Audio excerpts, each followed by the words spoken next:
Well, the so-called mainstream media has continued to back Fauci in spite of the release of his emails. In a surprise to no one, MSNBC takes the cake for the grossest display of fawning and blind trust in Dr. Fauci. Here's a look at just a few of the softball interviews we saw yesterday. You're about medicine. You're about health. You're about studying that. These questions about China, I mean, that's up to the politicians to sort through. That's up to the politicians to figure out. Dr. Fauci, America is your patient. This morning, what's the prognosis? The prognosis is good if the patient continues to do what the patient is doing. The true mark of someone is if they look good, even when their personal emails come out. So you pass the test that very few of us would pass.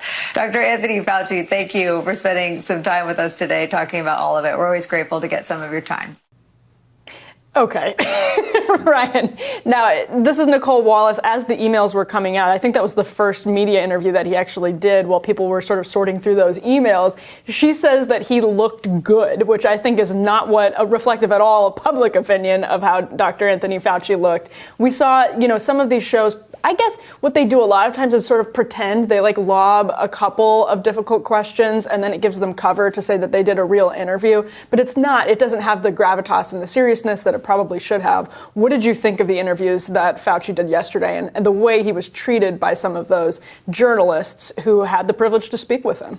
Well, there are so many public contradictions out there in what Fauci has said, not just a contrast between what he has said privately and what he has said publicly, but there are contrasts between what he has said publicly and what he has said publicly. Right. And that is red meat for interviewers. Dr. Fauci, you said this month, and you said this month. Both of those things can't be true. Explain to us the gap between these two things. You don't even have to hit him hard with that. Just say, explain this. Mm-hmm. Here are two things that you said in public. To not do that suggests a fear that if they push him too hard, that it's going to undermine the credibility of public health institutions. And I think what they're trying to do is they're seeing the collapse in trust in institutions, and so what they think they're doing is pushing some bedrock foundation back under those institutions, that they're kind of propping up the collapse of these institutions. They feel like that's their role as charter members of these institutions. I think that they're actually doing a disservice to those institutions and just further hastening the reckoning. Oh, absolutely. I agree with that completely. I mean, let's not forget that the White House press corps didn't have a single question for Jen Psaki the day of, as these emails were coming out. There was not one question in the briefing room. And I think there were two questions yesterday, one from Fox News and one from Real Clear Politics, but not from any of the legacy outlets about Fauci. And that's outrageous. I mean, it's like this is the way that the Washington Post and BuzzFeed treated the story that they got from their own FOIA requests. It was like Dr. Anthony, I forget what BuzzFeed's headline was, but it was something really funny. It was like Dr. Anthony Fauci, had a crazy year. It wasn't that, but it was something to the extent of wow, it was a really tough year for Dr. Fauci. Here's what it looked like behind the scenes. When in reality, I mean, journalists of yore would have seen that as red meat, been all over that, saying look at the lies, look at the difference between public and private, look at the hypocrisy.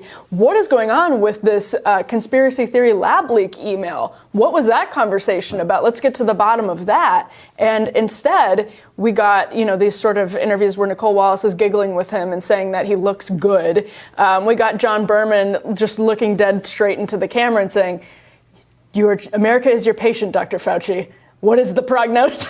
Who does he think he is? He's a journalist. He has the time to talk to somebody in a major position. And that's what he's going to say.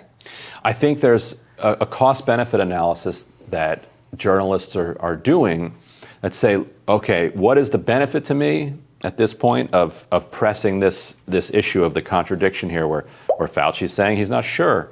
The origin of the virus. He's not sure whether or not there was some backdoor funding for the project. So, the emails show that there's an open question here to be explored. So what is the benefit for a reporter of probing at that, and what is the cost? And the cost is obvious. The cost is you're probably going to trend on Twitter if you don't do the question absolutely perfectly, and you get Psaki from the from the press stand there, Psaki bombs, whatever they call it, and so they say, you know what, let's just not bother with this. Like there are other things that I could ask about that are not going to get me in trouble, that don't have the same cost-benefit analysis, and that is when you start to degrade yourself, and that's because you're self-censoring away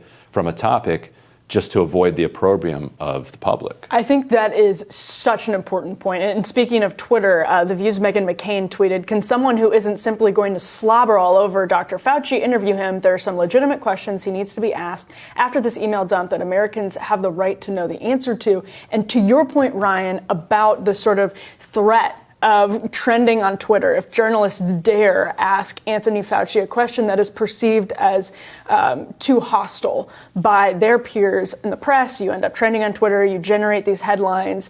That is a very, very real restraint for today's journalists in the legacy media. And that's the groupthink that has gotten so dangerous. And we saw this play out to the point where John Carl actually called it out on CBS last week. He said a lot of journalists have egg on their face when it comes to the lab leak hypothesis because it's groupthink. I mean, that's what it is at the end of the day. And it makes it so that people are restrained from asking legitimate questions. There isn't sufficient debate. They've purged people from their newsrooms who think differently from them. And so you have this situation where Twitter serves as basically the entire legacy media Slack channel. Yeah. And they're terrified of being downvoted on Twitter, right? On their own little Slack channel. And that's how you get the slobbering that Meghan pointed to, because it's one thing to sort of like toss some, faux serious questions at him or pseudo serious questions at him that on the surface, might seem like they're getting at something serious but aren't really as substantive as they should be.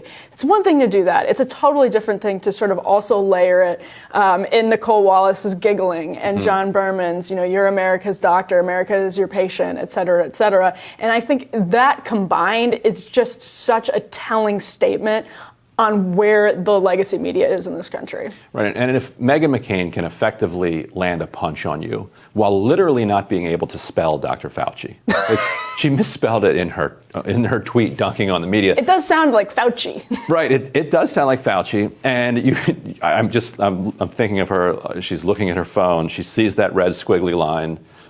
She's like, Does Apple autocorrect Fauci? Because that's a scandal. I bet they do, because the way that, it's AI. And so when something is used, accurately enough for like a year in public, they're going to recognize, people should test it. Type Fauci into Twitter and see if you get a squiggly red line. But I suspect she got the squiggly red line. She's like, screw it, do it live. This is close enough. And it was close enough. She still landed her punch. And so if Meghan McCain can dunk on you, it is time for some serious self-reflection. She's a good dunker. The Women's March, one of the best dunks on the Women's March.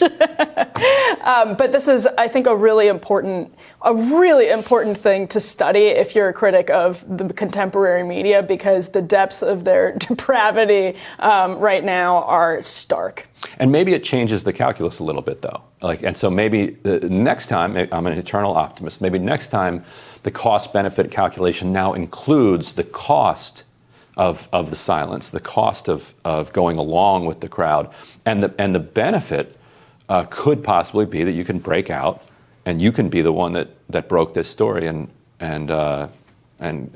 win journalism awards and that sort of thing. So hey, 100%. If they're not too busy giving them to the 1619 Project. So we'll have more Rising for you after this.